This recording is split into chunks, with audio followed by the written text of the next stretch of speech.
The unit for force is what?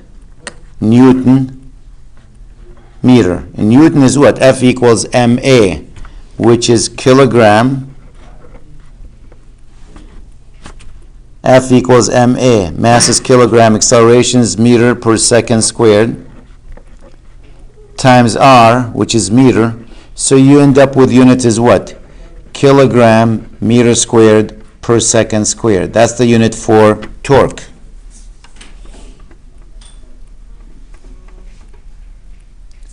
What's the unit for angular momentum? Angular momentum inertia times W. We just did the units. That's kilogram meter squared per second. Very similar to this. The only difference is what? This is second squared and this is second. So what will happen if you take L and you divide it by time? Unit-wise, what will happen? What's the unit for L? Kilogram meter squared per second. And you divide it by second, what are you going to have? Kilogram meter squared per second squared. And what do you know? That's actually torque. So there's a relationship between torque and angular momentum. Torque equals angular momentum divided by T, or delta T, the change in time. Or you can say angular momentum equals torque times delta T, either way.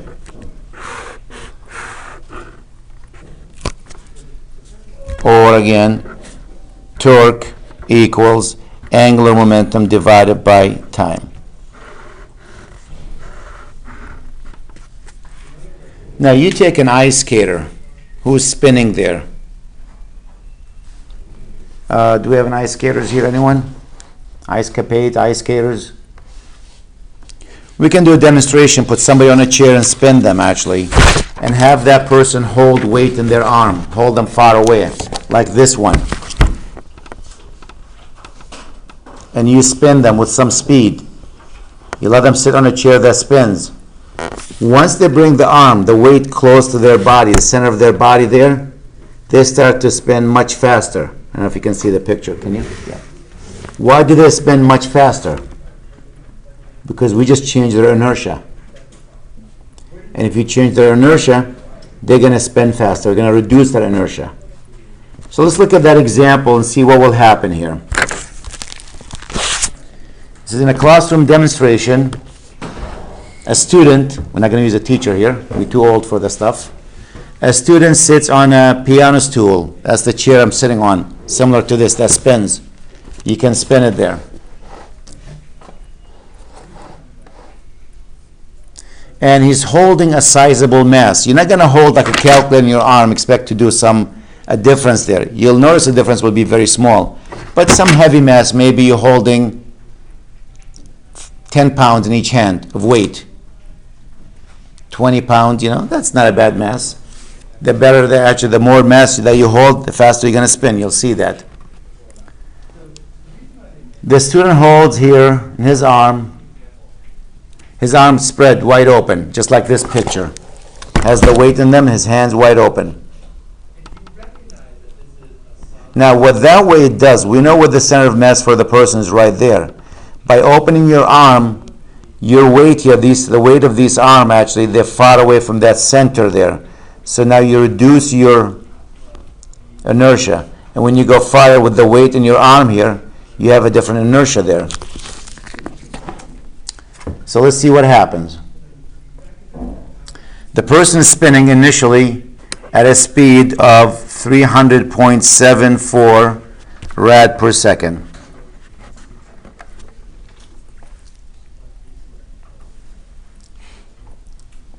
The moment of inertia, in that case, when the arm's wide open, is 5.33.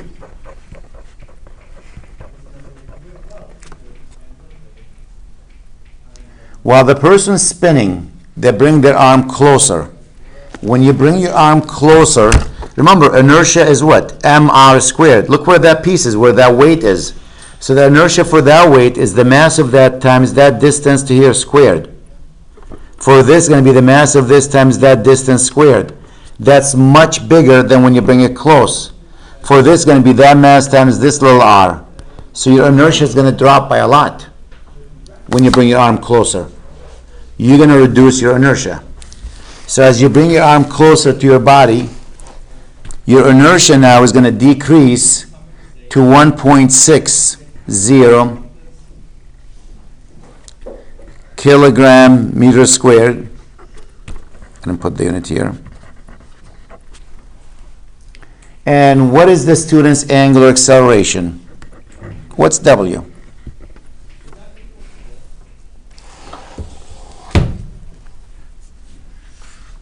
Now, if we assume there's no friction, that seat spins really freely. Notice it does spin easily. There's a little friction, but if we neglect friction,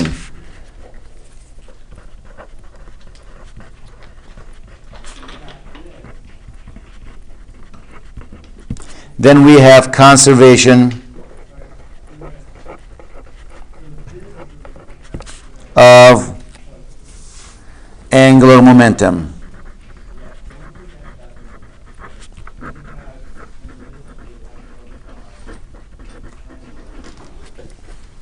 Which means what? The initial angular momentum should equal the final angular momentum. The initial one is the initial inertia times W initial.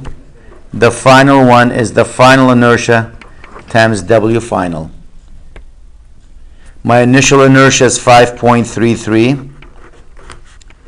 My W0 3.74. My inertia is going to shrink now. Can we calculate what W is?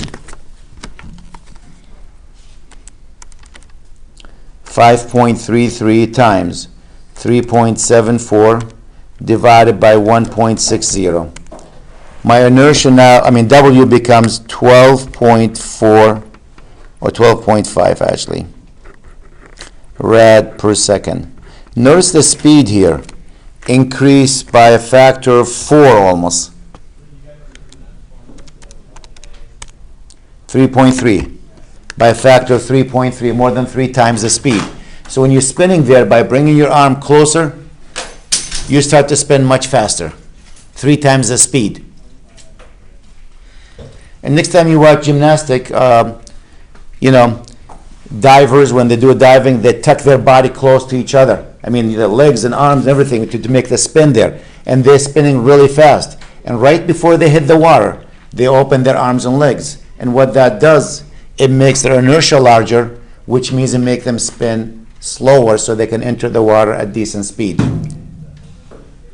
You see the same thing with figure skating. When they're doing that spinning, they want to do a quick spin, they bring their arm close and they start spinning. And you reduce your inertia and you increase your speed. Nobody's pushing you. Nobody added more force to you. Nobody has a big blower blowing on you to make you spin faster. It's just by changing your inertia.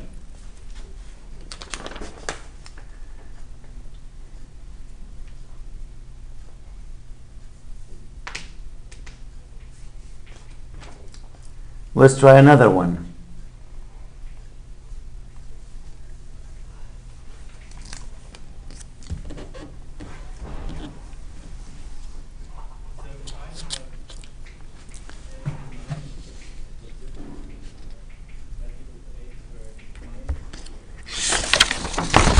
Another example like this, similar to that. In this case, we have a star of radius 2.3 times 10 to the 8.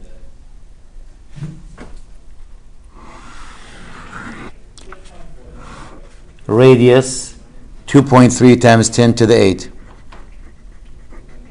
It's a star there. Spinning with an angular speed W, very slow. 2.4 times 10 to what power? Negative 6 radians per second.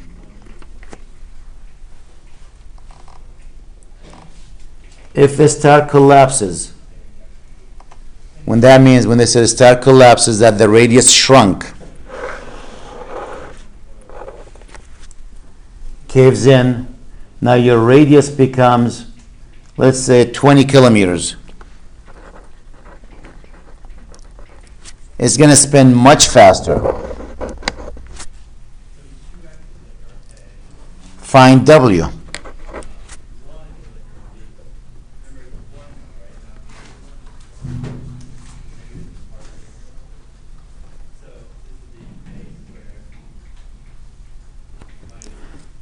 Now, when a star collapses, sometimes actually you lose some of the mass of the star. So in this case, we're going to neglect that. No mass loss.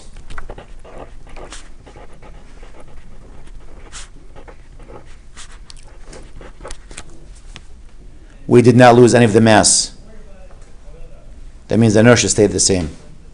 I mean, the matters inside that stayed there. We didn't lose anything. And the other assumption, maybe I'll make the star, make the assumption it is a sphere. The shape of it. The star looks like a sphere, round. I have to make that assumption. And I shouldn't even use the word uniform sphere. It's like now one side is bigger, heavier than that. So we'll assume it's uniform. Because if it's not uniform, that changes a few things for us.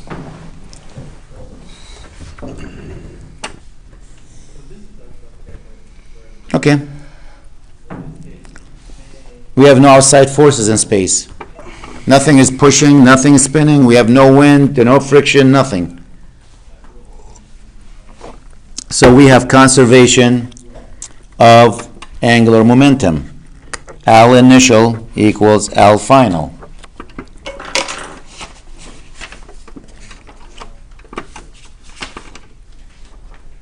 Angular conservation, okay. Trying to see where I put them.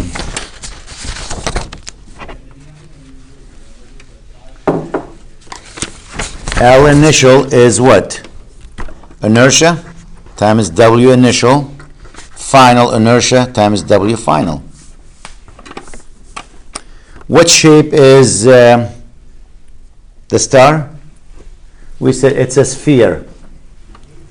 A sphere, uniform sphere, solid sphere. Let me look at the inertia for a sphere. Where's that chart? The inertia for a sphere, I think is 7/5. A sphere.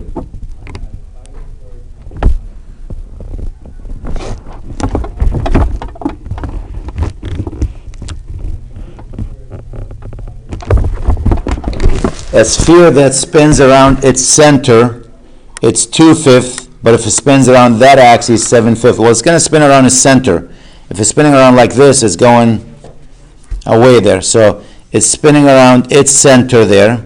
So it's 2/5 mr squared, if you can see it. I don't know if you can see it or not. 2/5 mr squared. So I'm going to use that number for it. Inertia is 2/5 mr squared times W here. So here we go. We have no idea what the mass of that star. Nobody can weigh it. We can't put it on a scale and say I weigh 20 kilograms. So we'll just use M. But we know the radius of that was 2.3 times 10 to the 8. You're going to square that. We know it's spinning really slow at 2.4 times 10 to the negative 6. That's initially what it was. I should have put them backward because that's the initial before it collapsed.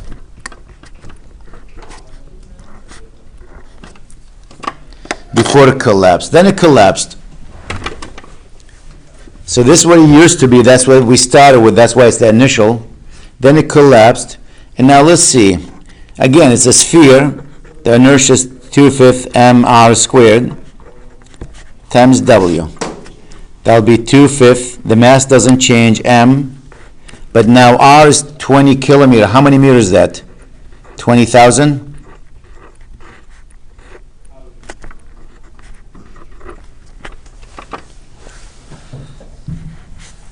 The good news is the 2/5 and the M, they cancel each other out. They're on both sides. So what I have here, 20,000 squared times W is equal to 2.3 e to the 8th power, square it, times 2.4 e to the negative 6.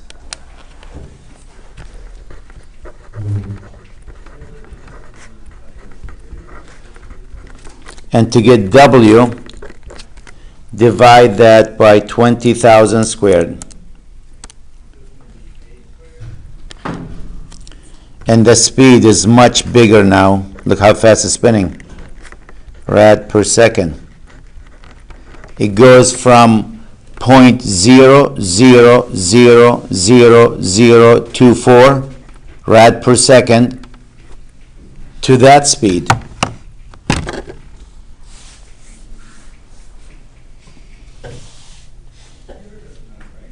If you divide it by 2 pi, by the way, it's spinning 50 revolutions per second. Imagine if you're on that planet and suddenly spinning at the rate of 60 revs every second, 60 turns per second. We're all going to be throwing up, every one of us. 24 hours a day, 7 days a week, brrr, spinning.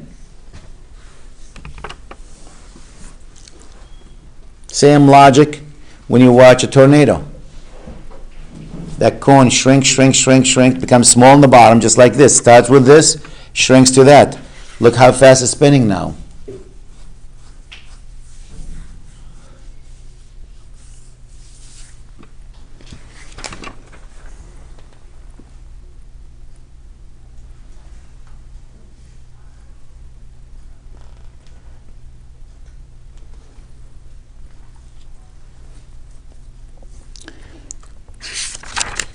So angular momentum is inertia times W.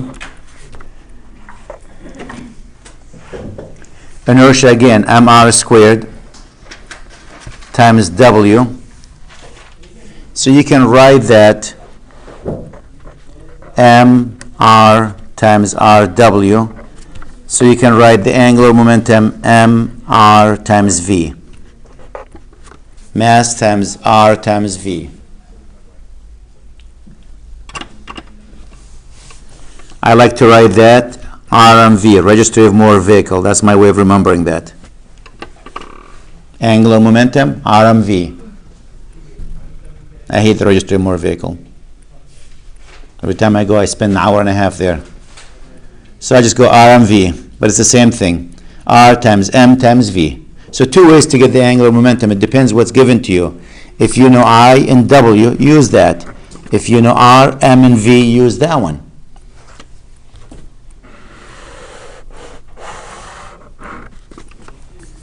Let's take an example where I might have to use that. And I'm going to make the kid now jump. Remember that problem with the kid? Make him jump here and see what the final speed will be. So we're going to get a little chubby baby.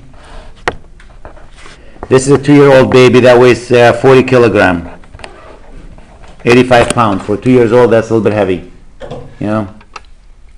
So 40 kilogram baby jumps on a merry-go-round. That's actually, we're going to have it moving or not moving.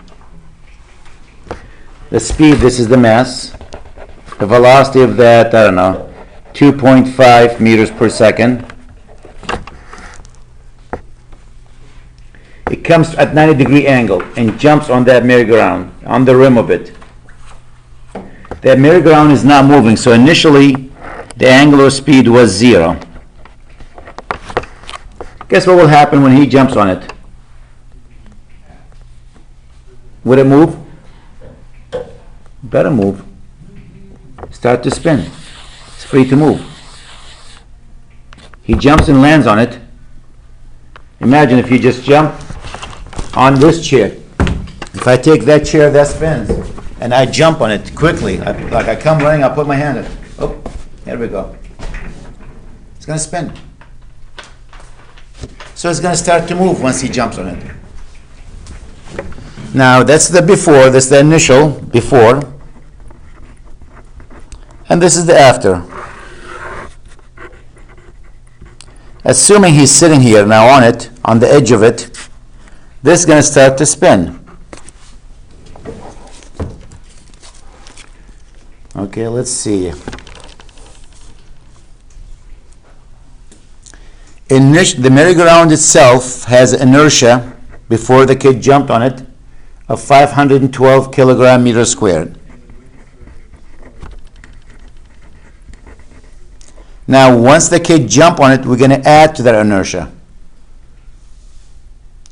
The new inertia becomes the inertia of the merry-go-round, which is the 512, plus the inertia of the child, which is what? His mass, and that's 40 times the radius squared. Did I give you the radius of that? So how big do you want to make the radius? How big the merry-go-round? Big one? 2.5 meters? mr squared. Again, inertia is the summation of mr squared. So it's going to be the inertia of the merry-go-round, which is this one, plus the inertia of the person, in addition to that being attached to it, which is his mass times the radius squared. He landed on the edge of it, so he's 2.5 meters away. So let's see what the inertia is.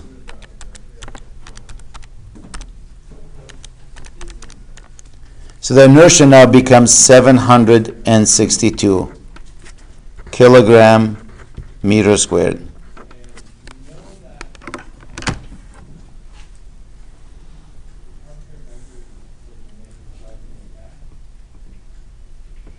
The question, can we find what W is? How fast it's going to start spinning?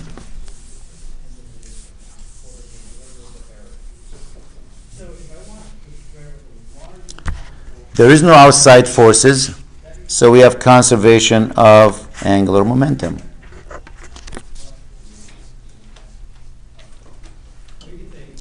Let's look initially what we have. Initially we have the merry-go-round. The inertia for the merry-go-round is I times what?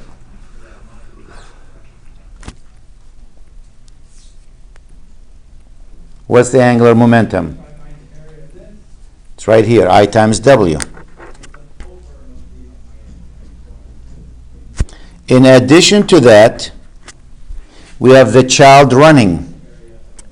The child has inertia. Now, angular momentum here, not inertia, angular momentum, RMV. It should equal to the new inertia times W. So the initial inertia for the merry-go-round was 512, but it wasn't moving, so W was 0. This was not moving. If it was moving, we'll use that number. In addition to that, the child has a mass of what? 40, radius of 2.5, and velocity of 2.5. RMV. It's equal to the new inertia, which is 762 times W.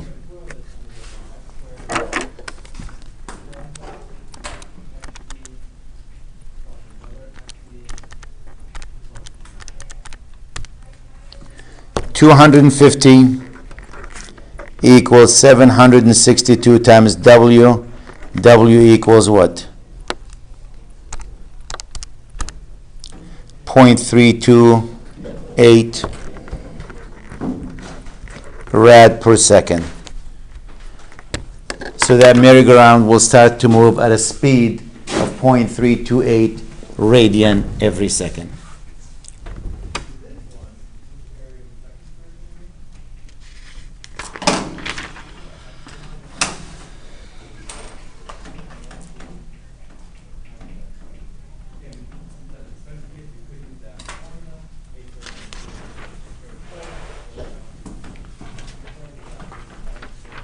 I'm not sure if the homework assignment, if you're going to see rotational work, I'll give you the equation for it, I'll derive it.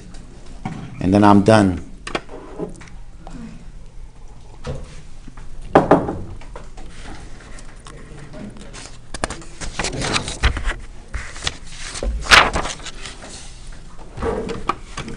We know work, when we start talking about work a while ago, I don't know what chapter, we said force times the change in distance, x. So I'm looking at rotational work here.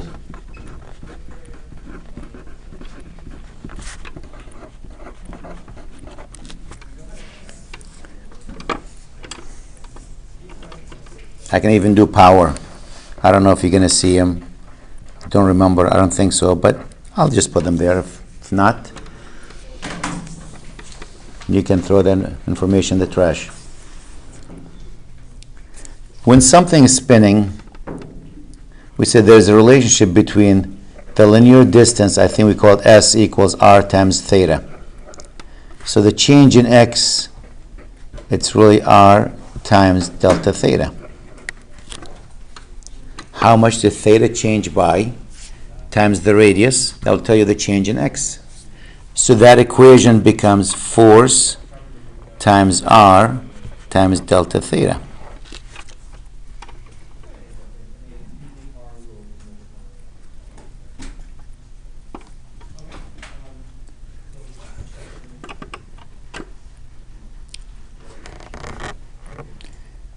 Again, that's work. Let's look at the units for it. The units for work, force is what? F equals ma. M is kilogram, acceleration, meter per second squared. Times R, which is what? Meter. So that's equal to kilogram, meter squared, S squared. You're probably saying to me, what about theta? Theta is unitless. There is no unit to theta, the angle in radian. Radian doesn't have a unit. What about radian? Just that's the name of it. But there is no unit for it. I have a question. Yes. What does the big S stand for? Arc length. Yep.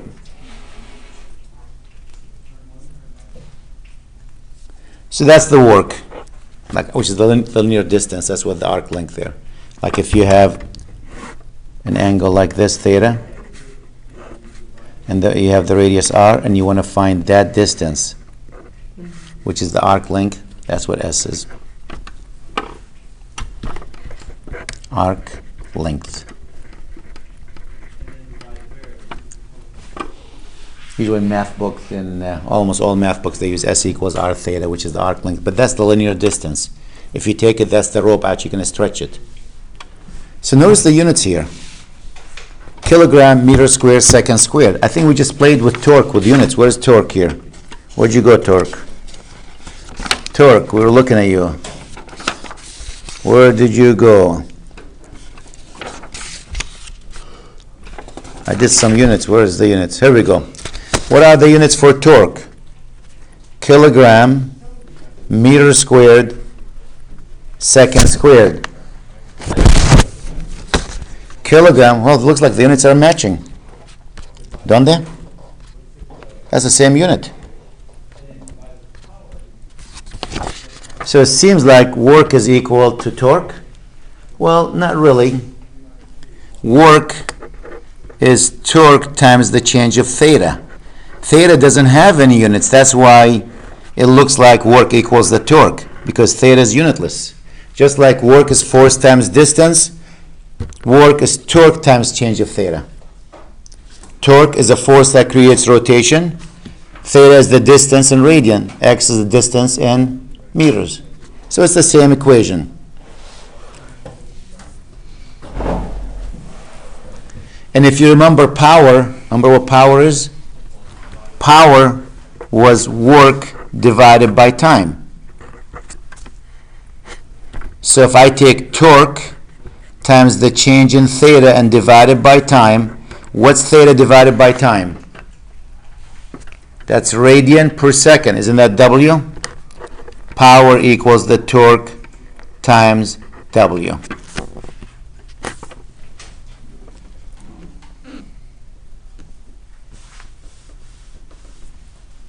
So those are the two equations I wanted to add.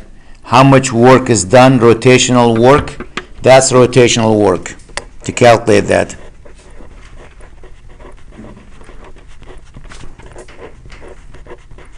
And this is power due to an object that's spinning. It's equal to the torque times W.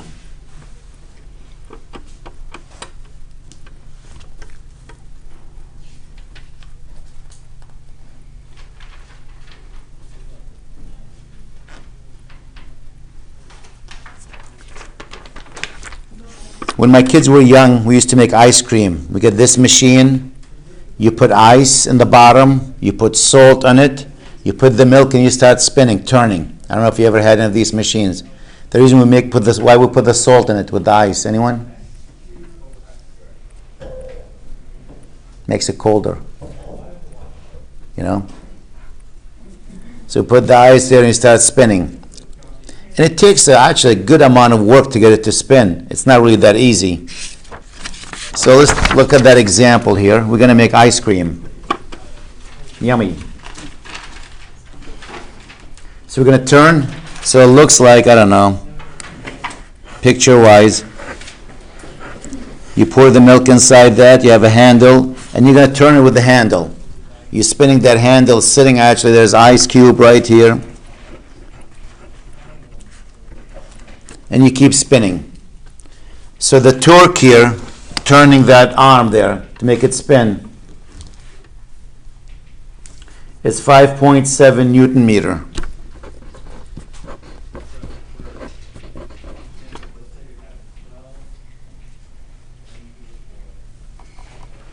How much work is expended? How much you and I have to do work to do one complete for one revolution, one complete rev of the handle?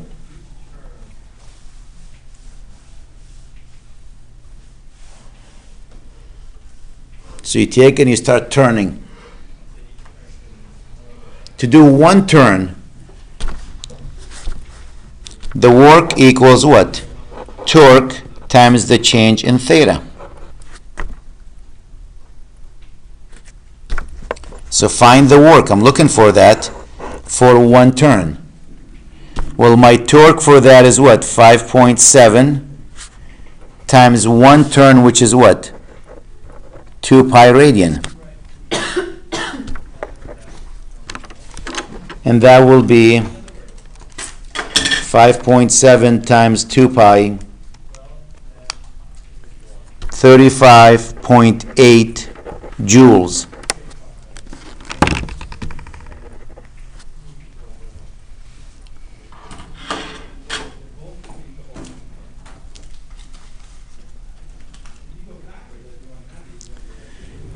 Now part B, if it takes 1.5 second to complete one rev,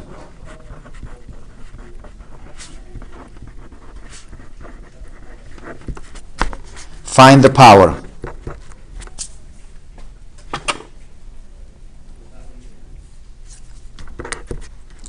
Power is going to be what? Work divided by time. The work is what? 35.8 joules. And the time is 1.5.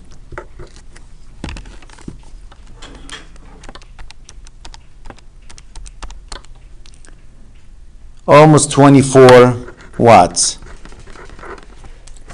It takes 24 watts to do one turn.